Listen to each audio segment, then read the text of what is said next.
जय हिंद दोस्तों, आप सभी का स्वागत है एक बार फिर से आपके अपने YouTube चैनल यूनिक ज्ञान में।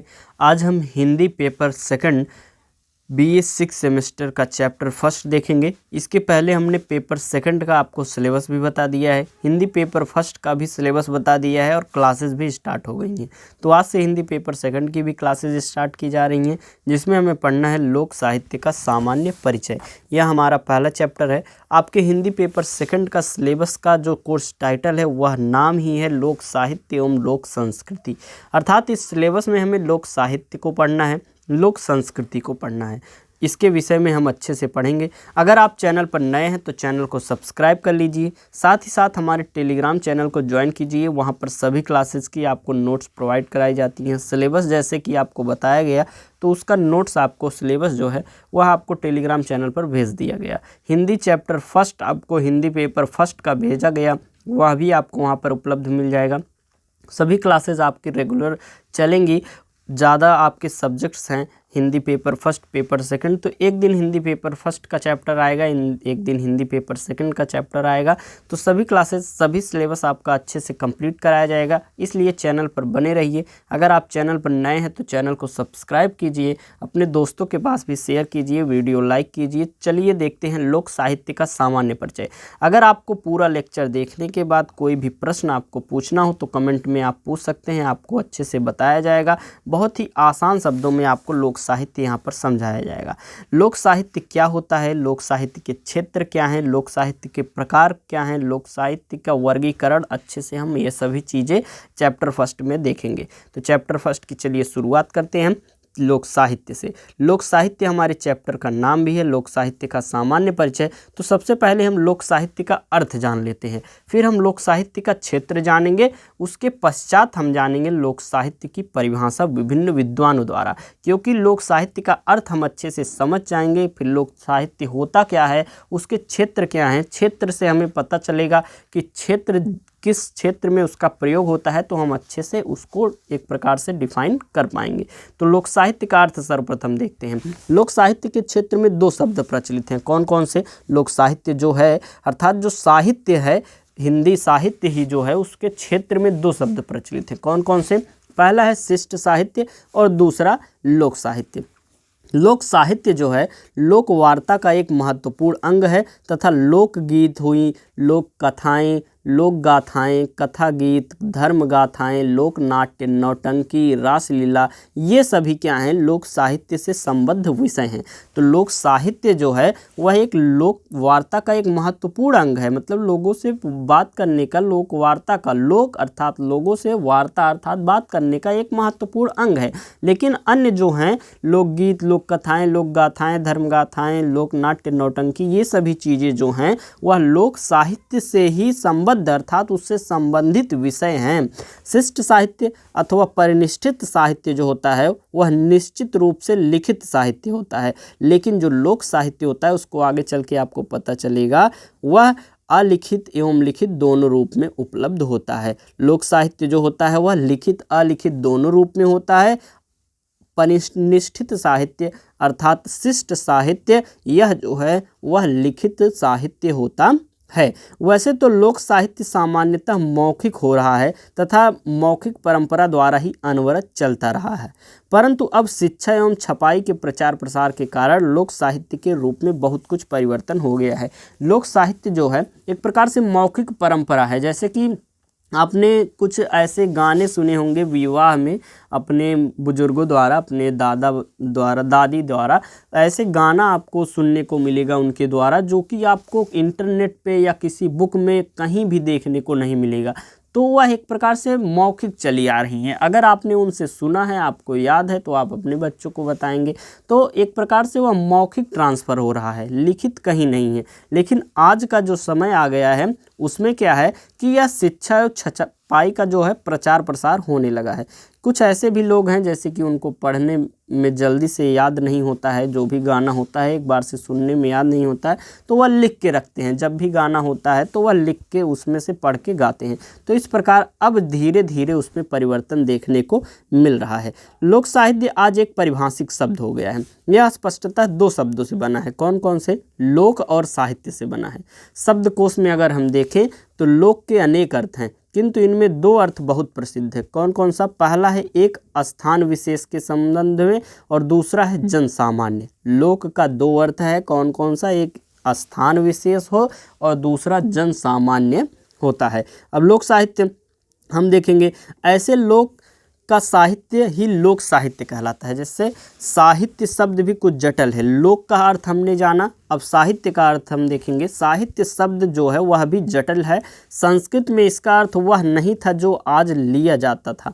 जो भी साहित्य में, संस्कृत में साहित्य का अर्थ लिया जाता है वह नहीं है। वहाँ पहले इसका अर्थ काव्य शास्त्र से किया जाता था।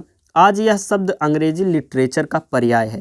लिटरेचर का संबंध जो है वह लेटर्स से है। फलतः लिटरेचर के पर्यायवाची साहित्य के शब्द के अंतर्गत ऐसी कृतियां ही आ सकेंगी जिन्हें लिखा पढ़ा जा सकेगा। जैसे कि आपने देखा, लोक का अर्थ क्या है? जन सामान्य या एक विशेष स्थान के संबंध में। और साहित्य क्या है? उसका आज के समय में लिटरेचर अर्थात जो पर्यायवाची उसका है साहित्य से संबंध किया जा रहा है। इससे क्या हो जाएगा?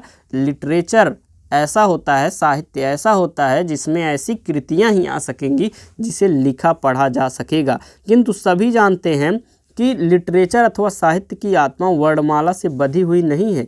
साहित्य की कोटि को कोई भी सार्थक शब्दावली साहित्य का माध्यम हो सकती है। अर्थात कुछ ऐसे भी साहित्य हैं जो लिखे नहीं गए हैं लेकिन वह उसकी श्रेणी में आते हैं।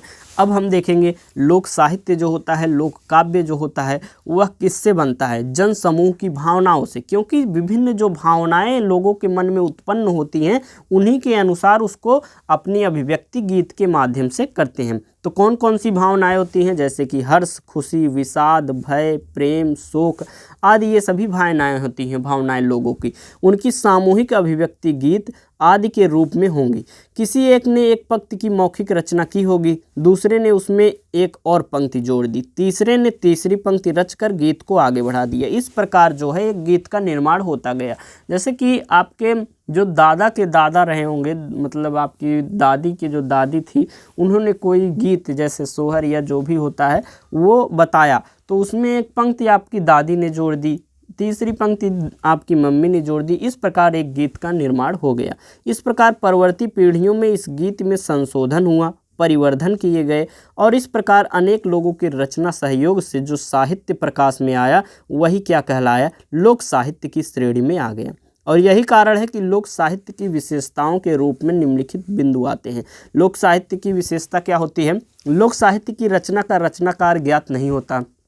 कैसे? अभी हमने आपको बताया, जैसे कि आपकी दादी की मम्मी ने एक लाइन बनाई, तो उसके बाद एक आपकी दादी ने बना दिया, एक मम्मी ने बता दिया, तो आप रचनाकार कैसे बना सकते हैं? तो वो जो पंक्तियां हैं वह एक प्रकार से बस आप याद करते आ रहे हैं, कहीं आपको लिखा हुआ नहीं मिला है, लोगों के द्वारा बनाया गया है, तो वह उसमें रचनाकार ज्ञात होगा ही नहीं। तो लोक साहित्य की जो है रचनाकार कोई नहीं होता है। बहुत ही अच्छे तरीके से आपको समझ में आ रहा होगा क्योंकि आपको रिलेट कर पा रहे होंगे इन बातों को। लोक साहित्य क्या होता है? एक प्रकार से लोक साहित्य मौखिक परंपरा द्वारा एक पीढ़ी से दूसरी पीढ़ी तक हस्तांतरित होता है, यह भी हमने आपको बताया।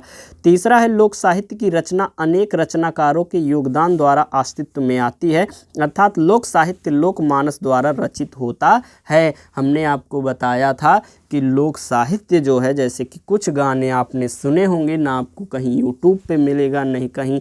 अब के समय में क्या हो गया है, जो गाने पुराने थे उनको कुछ लोग यूट्यूब चैनल पर गाकर प्रस्तुत कर रहे हैं, जो कि अब एक प्रकार से लिखित आपको मिल जाएगा, मतलब कहीं पर आपको प्राप्त हो जाएगा। लेकिन पहले क्या था कि आपको जो आपकी पहले की पीढ़ी है उन्हीं से पूछना होता था, वही जो बताएंगे फिर आप गा पाएंगे। लोक के द्वारा लोक के लिए, लोक का साहित्य को लोक साहित्य कहते हैं। लोक के द्वारा लोगों के द्वारा, लोक के लिए लोगों के लिए, जन सामान्य के लिए, किसी विशेष स्थान के लिए जो साहित्य होता है वही क्या होता है? लोक साहित्य कहलाता है। 5वीं विशेषता क्या है? लोक साहित्य सहज होती है, सरल होती है, अकृत्रिम होती है, वह स्वतः स्फूर्त होती है, अर्थात जैसे कि भावनाएं जिस प्रकार की आती हैं उसी प्रकार वह बनती चली जाती है। 6ठी विशेषता है लोक साहित्य का कोई शास्त्र नहीं होता, अर्थात उसकी रचना के मानदंड पूर्व निर्धारित नहीं होते हैं। लोक साहित्य शास्त्रों के नियमों बंधनों को स्वीकार नहीं करता है। इसका आशय यह है कि लोक साहित्य पर किसी प्रकार के नियम या सिद्धांत जो है प्रभावी नहीं होते हैं। लोक साहित्य किसी भी नियमों का पालन नहीं करती है। लोकगीतों की रचना के भी छंद अलंकार आदि संबंध कोई नियम नहीं होते हैं। जैसे कि अब की रचनाओं में छंद रहना चाहिए, कुछ लोग अलंकार से उसे अच्छे से सुशोभित करते हैं, तो ये सभी कोई भी उसमें बाधाएं नहीं हैं जो लोकगीत रचते हैं। 7वीं विशेषता है, 8 विशेषताएं आपको बताई जाएंगी। लोक साहित्य में आदिम सभ्यता, अर्ध सभ्य या असभ्य लोगों या समाजों की भावनाओं, उनके असभ्य जीवन, रहन सहन आदि का प्रभाव आवश्यक होता है। लोक साहित्य निश्चय ही किसी जनपदीय बोली के माध्यम से व्यक्त होती है। अगला टॉपिक क्या है हमारा? लोक साहित्य और परिनिष्ठित साहित्य। परिनिष्ठित साहित्य का अर्थ क्या होता है? लोक साहित्य पहला हो गया, परिनिष्ठित साहित्य का मतलब होता है लोक संस्कृति। एक प्रकार से आप समझ सकते हैं लोक साहित्य का संबंध किसी जनपद के आदिम जीवन से होता है। ऐसी अनुमान है कि युगों पूर्व आदिम युग में लोक साहित्य की रचना की गई और इसीलिए उसका रचना काल और रचनाकार भी ज्ञात नहीं होता है। आधुनिक युग और आदिम युग की परिस्थितियों में भारी अंतर है और इस कारण आदिम युग के साहित्य से सहजता, सहज स्फूर्तता और नियम सिद्धांतों से रहित स्थितियां रही होंगी। इस बात को ऐसे आप समझ सकते हैं जैसे कि कृष्णदेव राय जी ने अपने मत इस बारे में व्यक्त किया है। उन्होंने कहा है कि एक समय था जब संसार में समस्त देशों में मनुष्य प्रकृति देवी का उपासक थी। किसकी उपासक थी? देवी का उपासक थी तथा प्राकृतिक जीवन व्यतीत करती थी। जो भी वह जीवन व्यतीत करती थी एक प्राकृतिक रूप से जीवन व्यतीत करती थी। उस समय उसका आचार विचार, रहन सहन सरल होता था और स्वाभाविक होता था।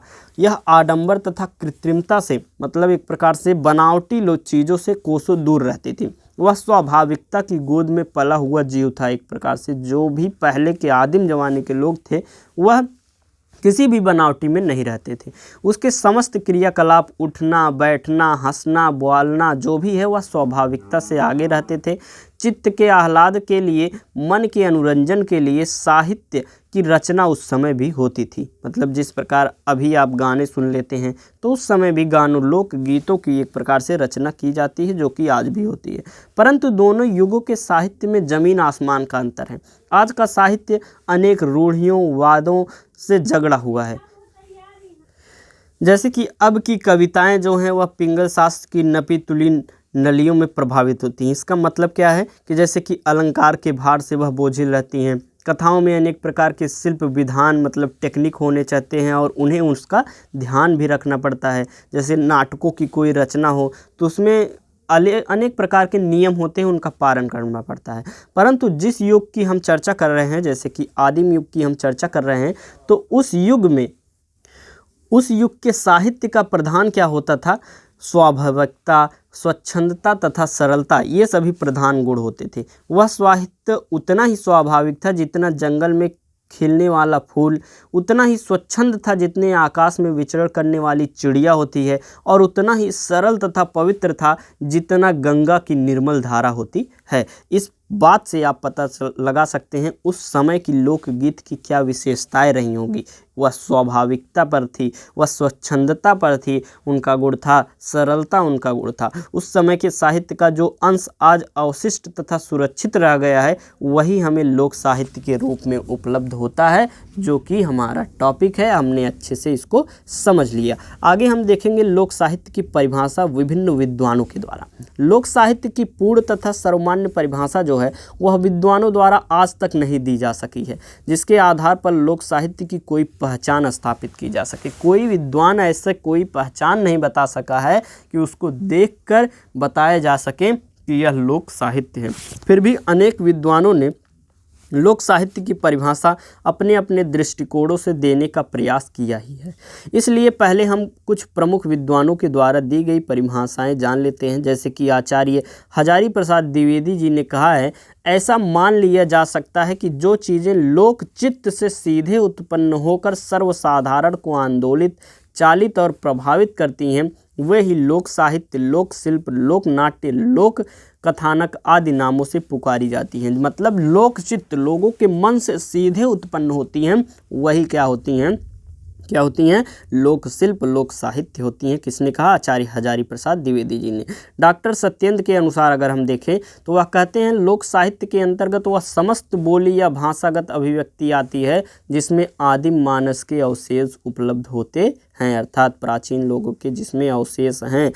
दूसरा है परंपरागत मौखिक क्रम में उपलब्ध बोली या भाषागत अभिव्यक्ति हो, जिसे कृति न कहा जा सके, जिसे श्रुति ही माना जाता हो, वह लोकमानस की प्रवृत्ति में समाई हुई हो।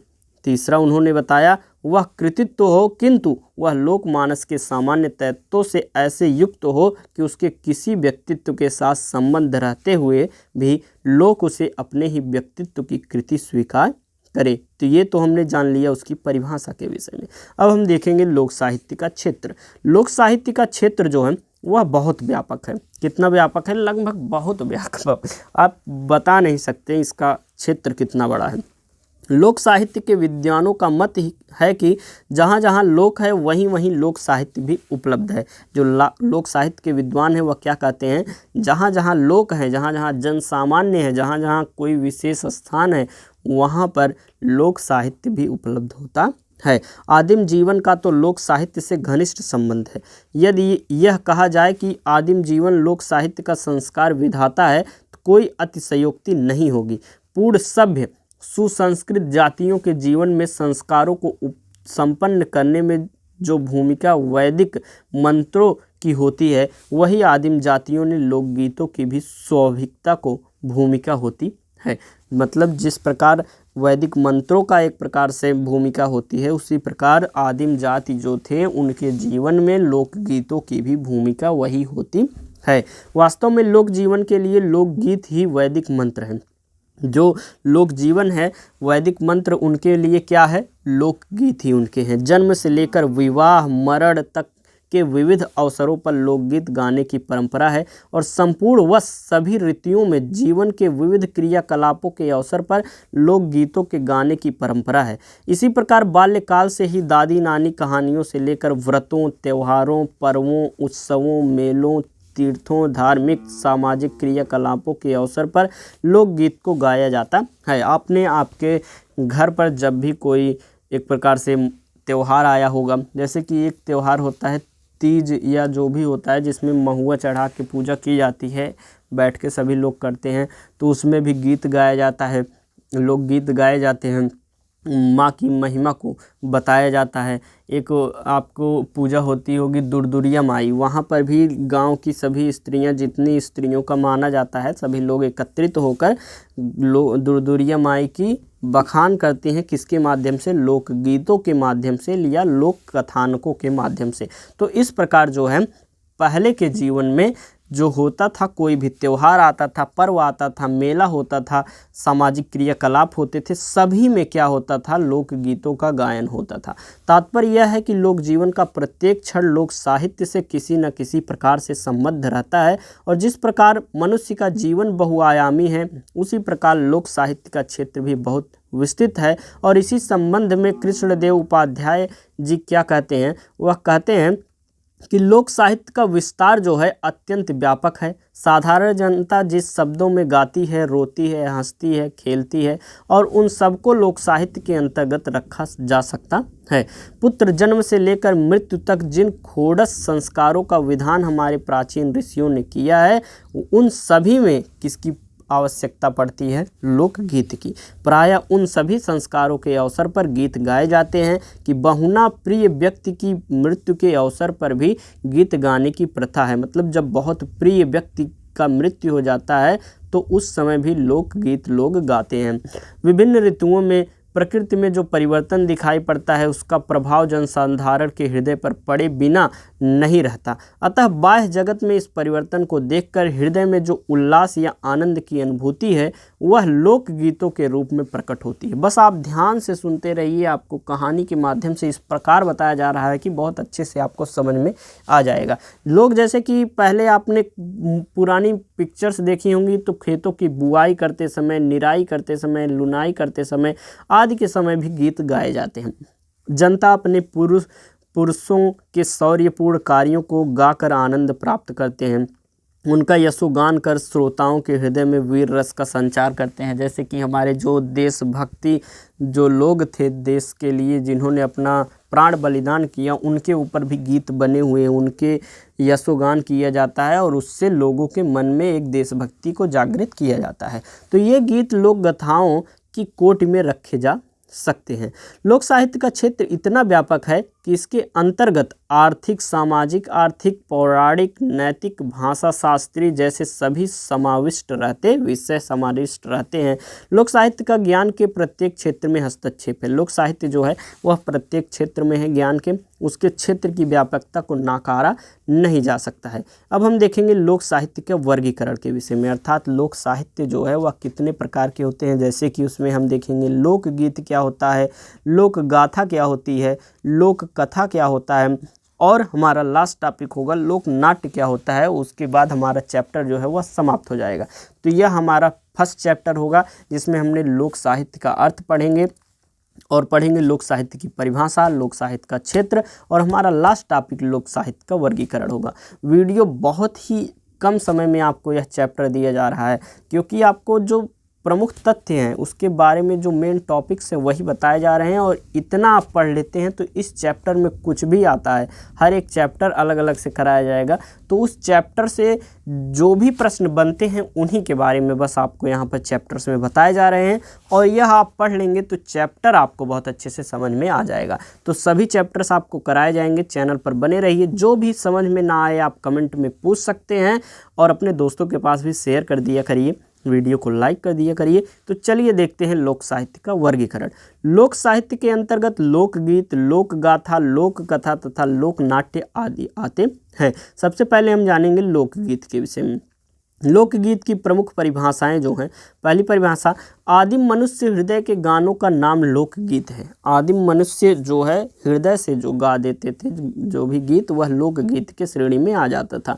मानव जीवन की उस उल्लास की, उसकी उमंगों की, उसकी करुणा की, उसके रुदन की, उसके समस्त दुख सुख की कहानी इसमें चित्रित होती है। किसमें? लोकगीत में। लोकगीत के कुछ प्रकार हैं, जैसे कि ऋतु संबंधी लोकगीत हैं, इसमें अंतर्गत कजरी आती है, मलार, झूला, वसंत पंचमी, होली, धमार चेता, बारह मासा आदि गीत इसमें आते हैं। अब आता है व्रत संबंधी, इसमें नाग पंचमी पर बहुटा, गोधन, पिंडिया, उद्दीमाटा, स्थितिया आदि के गीत आते हैं। अगला हमारा है जात संबंधी गीत। इस वर्ग में विभिन्न जातियों जैसे कि आहारों, तैलियों, गौड़ों, कहार, नमार, धोबदी, गडेरिया, मल्लाह, दुह, सादों, पापिनों, काछियों आदि के गीत रखे जाते हैं। तो अलग अलग प्रकार के, जैसे जाति में ऋतु के गीत और किसके गीत आपने अभी पढ़े, व्रत के समय में क्या गीत गाए जाते हैं। देवी देवताओं के भी गीत, विभिन्न देवी देवताओं जैसे हनुमान जी, काली माता, भैरव जी, यहाँ पर भैरव होगा, तुलसी माता, डाह बाबा, गंगा माता, यमुना माता, सरभी माता, संतोषी माता आदि के गीत गाए जाते हैं। संतोषी माता, यहाँ वहाँ जहाँ तहाँ मत पूछो है संतोषी माँ, ये सभी गीत जैसे कि बनते हैं आपको यह देखने को मिल रहा है। तो उसके प्रकार आपने देखे। कृषि संबंधी गीत भी होते हैं, जैसे कृषि के संबंधित कहना पर अनेक गीत अपनाए जाते हैं, जैसे कि यथा गोड़नी, जीतनी, रोपनी, सोहनी, सिंचाई, कटनी, सीला बिनने, जैत सार, चरखी, कोल्हटू, दरधरी, भोज गीत आदि होते हैं। ये आपने लोकगीत के विषय में जान लिया। बहुत अच्छे तरीके से आपको समझ में आया होगा क्योंकि जो भी यहाँ पर एग्जाम्पल दिए जा रहे हैं आपसे सीधे रिलेटेड होते हैं। अब आपने व्रत के गीत तो सुने ही होंगे, देवी देवताओं के गीत भी सुने होंगे, कृषि के लिए आप नहीं सुने होंगे क्योंकि बहुत पुराने समय के लोग जैसे कि रोपाई करते समय, जुताई करते समय ये सभी करते समय गीत गाते थे। अब के समय में मशीन्स आ गई हैं तो हो जाता है और पता भी नहीं चलता है। तो ये सभी चीज़ें आपने देखी होंगी तो आपको बहुत अच्छे तरीके से लोकगीत के एग्जाम्पल आप समझ गए तो आप उसको समझ जाएंगे लोकगीत आखिर होता क्या है। फिर हम समझेंगे लोकगाथा। लोकगाथाओं के वास्तविक वर्गीकरण विधेय की दृष्टि से ही किया जा सकता है। विषय की दृष्टि से लोक गाथाओं का वर्गीकरण विभिन्न विद्वानों ने किया है। इनमें प्रमुख वर्गीकरण जैसे कि चारण गाथाएं, मिन्स्ट्रेल बालाड्स। चारण गाथाओं को रचना मध्यकालीन यूरोप के राज दरबारों में जाकर चारणों द्वारा की गई थी। विशप पर्सी ने लोक गाथाओं, ये मिसप्रिंट हो गया है, लोक गाथाओं की उत्पत्ति के मूल के चारण गाथाओं को ही माना है। दूसरा आ गया परंपरागत गाथाएं। प्रोफेसर श्रीज ने इस वर्ग में उन गाथाओं को रखा है जो चिरकाल से संबंधी रही हैं और जिनका प्रचार प्रभाव आज तक बना हुआ है। प्रोफेसर गुमन ने लोक गाथाओं को 6 वर्गों में बांटा है। कौन कौन से? प्राचीनतम गाथाएं, कौटुंबिक गाथाएं, अलौकिक गाथाएं, पौराणिक गाथाएं, सीमांत गाथाएं, आरण्यक गाथाएं। ये 6 उन्होंने गाथाएं बताई हुई हैं। फिर हम देखेंगे लोक कथा। बहुत ही सिंपल है, आपको इसलिए जल्दी जल्दी यहाँ पर बता दिया जा रहा है, बस आप वीडियो भी लंबी हो रही है क्योंकि लोक कथा क्या होता है। लोक साहित्य में लोक कथाओं को सर्वाधिक लोकप्रियता है। लोक कथाओं की परंपरा भारतवर्ष में अत्यंत प्राचीन है, बल्कि सच यह है कि भारतवर्ष इन लोक कथाओं का सर्जना केंद्र एक प्रकार से है, जिसमें आपको देखने को मिलेगा वैदिक संहिताओं में भी लोक कथाएं। वैदिक संहिताओं में सर्वप्रथम कथाओं का उद्भव ही दिखाई पड़ता है। जगदम्बा प्रसाद पांडे के अनुसार वैदिक साहित्य कथाओं से भरा हुआ है। वेदों की एक एक ऋचा में संपूर्ण कथाएं उपलब्ध हैं। ये आपको समझने योग्य बातें नहीं हैं, ये बस ये आपको सुन लेंगे तो आपको समझ में आ जाएगा, क्योंकि वैदिक साहित्य में कथा भरी पड़ी हैं। बस आपने सुना, आपने जान लिया और ये आपको याद भी रहेगा, क्योंकि वेद की जो भी अनेक ऋचाएँ हैं सभी में यहाँ पर संपूर्ण कथाएँ आपको उपलब्ध मिलती हैं। ऋग्वेद के सूक्तों का अवलोकन करने से स्पष्ट होता है कि एक एक सूक्त में 2-3 पात्रों के कथोपकथन हुआ है। ऐसे सूक्तों को क्या कहा जाता है? संवाद सूक्त कहा जाता है। सबसे पहले वेद में जिन कथाओं के दर्शन होते हैं उनमें जैसे कि ऋषि सुनसेह का प्रसिद्ध आख्यान जो है उसमें कथा मिलता है। आपको अपाला आत्रेयी के आदर्श नारी चरित्र मिलेगा, ब्यवन सुकन्या की कथा आदि इन सभी में आपको मिलेगा।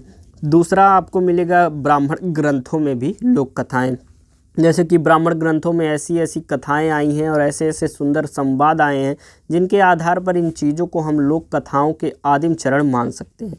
शतपथ ब्राह्मण में वर्णित कुछ कथाएं अत्यंत प्रसिद्ध हैं, जैसे कि पुरूरवा उर्वशी कथा, दधीचि वृत्तासुर की कथा। इसी प्रकार ब्यवन सुकन्या की कथा इसमें तान्य ब्राह्मण में मिलती है।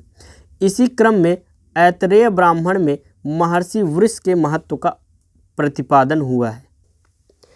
आदिम युग से ही मानव अपने अनुभवों को क्रमबद्ध रूप में व्यक्त करता आया है और इस क्रमबद्ध गद्यात्मक अभिव्यक्ति को कथा कहानी कहते हैं।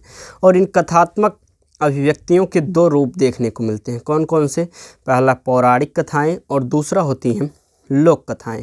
विभिन्न विद्वानों ने लोक कथा को इस प्रकार परिभाषित किया है, जैसे कि डॉक्टर हजारी प्रसाद द्विवेदी जी ने कहा है कि लोक कथा शब्द मोटे तौर पर लोक प्रचित उन कथानकों के लिए व्यवहृत होता है जो मौखिक या लिखित परंपरा के क्रमशः एक पीढ़ी से दूसरी को प्राप्त होते हैं। कुछ ऐसी कहानियाँ होती हैं जैसे एक पीढ़ी से दूसरी पीढ़ी तक प्राप्त हो जाती हैं, वह लोक कथाएँ कहलाती हैं। उसी प्रकार हमने आपको लोकगीत भी बताया था, एक पीढ़ी से दूसरी पीढ़ी तक जो चली जाती हैं गीत, वह भी लोकगीत कहलाते हैं। अगला हमारा टॉपिक है लोकनाट्य, जो कि हमारा लास्ट टॉपिक है इस चैप्टर का। हम इसको पढ़ेंगे। लोकनाट्य सामूहिक आवश्यकताओं और प्रेरणाओं के कारण निर्मित होने से लोक कथानकों, लोक विश्वासों और लोक तत्वों को समेटे चलता है और जीवन का प्रतिनिधित्व करता है। गबरी, आंकिया, ख्याल, स्वांग, बहुरूपिया, रामलीला आदि भारत के प्रसिद्ध लोकनाट्य हैं। और लोकनाट्य की प्रमुख विशेषताएं कौन सी हैं? पहली विशेषता जिसमें है, लोक रंगमंच की नाटक संगीतात्मक होता है। लोक जो होता है, लोकनाट्य जो होता है, वह रंगमंच का नाटक जो होता है वह संगीतात्मक होता है। लोकनाट्य जो होता है वह रंगमंच पर संगीतात्मक अर्थात संगीत के रूप में प्रस्तुत होता है। इस नाटक में गेयता की प्रधानता होती है, मतलब जो गाने वाला होता है उसकी प्रधानता होती है। शास्त्रीय साज सवार का अभाव रहता है। इस प्रकार के नाटक को भाषा काव्यमयी होती है। इस प्रकार के जो नाटक होते हैं उनकी भाषा कैसी होती है? काव्यमयी होती है। ऐसे नाटक सामूहिक अभिव्यक्ति के साधन होते हैं। और छठा है, कथानक अधिकतर पौराणिक या ऐतिहासिक ही होते हैं और लोक नाटकों में सामाजिक कथानक बहुत कम होते हैं। संवाद कैसे होते हैं? सरल होते हैं। इस प्रकार हमने लोक नाट्य की विशेषताओं के साथ इस चैप्टर को किया है समाप्त। बहुत ही अच्छे से हमने आपको यह चैप्टर समझाया है। नेक्स्ट चैप्टर्स आपके जल्दी ही आएंगे। आपके पेपर फर्स्ट की भी क्लासेज स्टार्ट हो गई हैं, आप पढ़ना स्टार्ट कर सकते हैं। जिसको सिलेबस ही ना पता हो वह भी चैनल पर अपलोडेड है, वीडियो के माध्यम से देखना चाहें तो आप वीडियो से देख सकते हैं। अगर आपको चाहिए PDF फॉर्म में तो हमारे टेलीग्राम पर वह उपलब्ध है। यह जो क्लास कराई जा रही है इसकी नोट्स भी आपको टेलीग्राम चैनल पर मिल जाएगी, इसलिए टेलीग्राम चैनल अवश्य ज्वाइन करें, दोस्तों के पास शेयर करें, वीडियो लाइक अवश्य करें। कोई भी प्रश्न हो कमेंट करके आप पूछ सकते हैं। धन्यवाद, मिलते हैं अगले वीडियो में।